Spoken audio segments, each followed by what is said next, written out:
Reading through the Bible, Numbers 21. When the Canaanite king of Arad, who lived in the Negev, heard that Israel was coming along the road to Atharim, he attacked the Israelites and captured some of them. Then Israel made this vow to the Lord: "If you will deliver these people into our hands, we will totally destroy their cities." The Lord listened to Israel's plea and gave the Canaanites over to them. They completely destroyed them and their towns. So the place was named Hormah. They traveled from Mount Hor along the route to the Red Sea to go around Edom. But the people grew impatient on the way. They spoke against God and against Moses and said, "Why have you brought us up out of Egypt to die in the desert? There is no bread, there is no water, and we detest this miserable food." Then the Lord sent venomous snakes among them. They bit the people, and many Israelites died. The people came to Moses and said, "We sinned when we spoke against the Lord and against you. Pray that the Lord will take the snakes away from us." So Moses prayed for the people. The Lord said to Moses, "Make a snake and put it up on a pole. Anyone who is bitten can look at it and live." So Moses made a bronze snake and put it up on a pole. Then when anyone was bitten by a snake and looked at the bronze snake, he lived. The Israelites moved on and camped at Oboth. Then they set out from Oboth and camped in Avarim, in the desert that faces Moab toward the sunrise.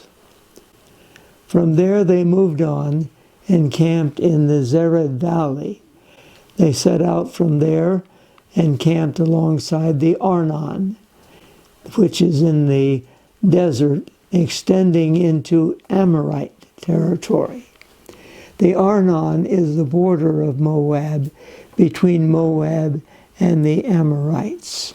That is why the book of the Wars of the Lord says, Waheb in Zupha and the ravines, the Arnon and the slopes of the ravines that lead to the site of Ar and lie along the border of Moab. From there they continued on to Beer, the well where the Lord said to Moses, "Gather the people together, and I will give them water." Then Israel sang this song: "Spring up, O well, sing about it, about the well that the princes dug, that the nobles of the people sank, the nobles with scepters and staffs." Then they went from the desert to Mattanah, from Mattanah to Nahaliel, from Nahaliel to Bamoth, and from Bamoth to the valley in Moab, where the top of Pisgah overlooks the wasteland. Israel sent messengers to say to Sihon, king of the Amorites, "Let us pass through your country.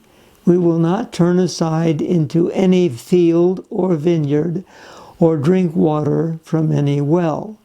We will travel along the king's highway until we have passed through your territory." But Sihon would not let Israel pass through his territory. He mustered his entire army and marched out into the desert against Israel. When he reached Jahaz, he fought with Israel. Israel, however, put him to the sword and took over his land from the Arnon to the Jabbok, but only as far as the Ammonites, because their border was fortified. Israel captured all the cities of the Amorites and occupied them. including Heshbon and all its surrounding settlements.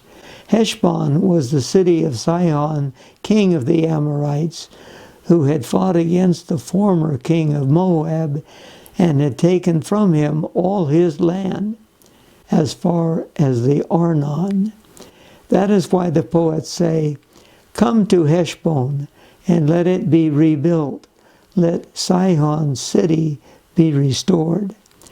Fire went out from Heshbon, a blaze from the city of Sihon. It consumed Ar of Moab. The citizens of Arnon's heights. Woe to you, O Moab! You are destroyed, O people of Chemosh.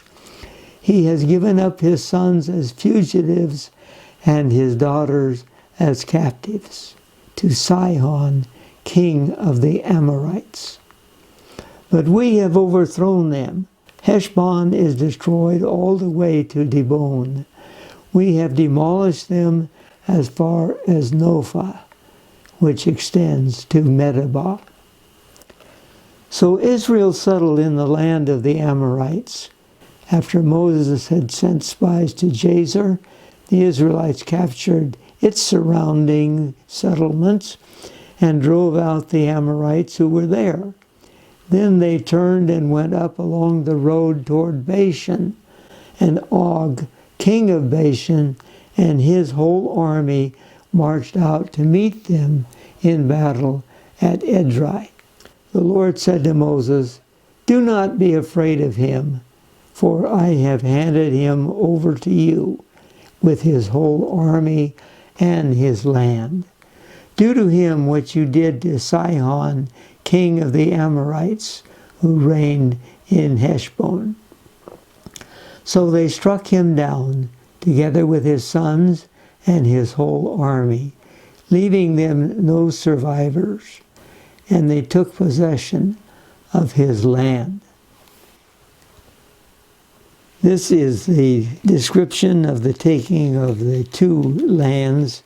It tells about how the land originally was taken from Moab and occupied by Sihon and Og, and then the Israelites come and defeat those two kings and take possession of their land.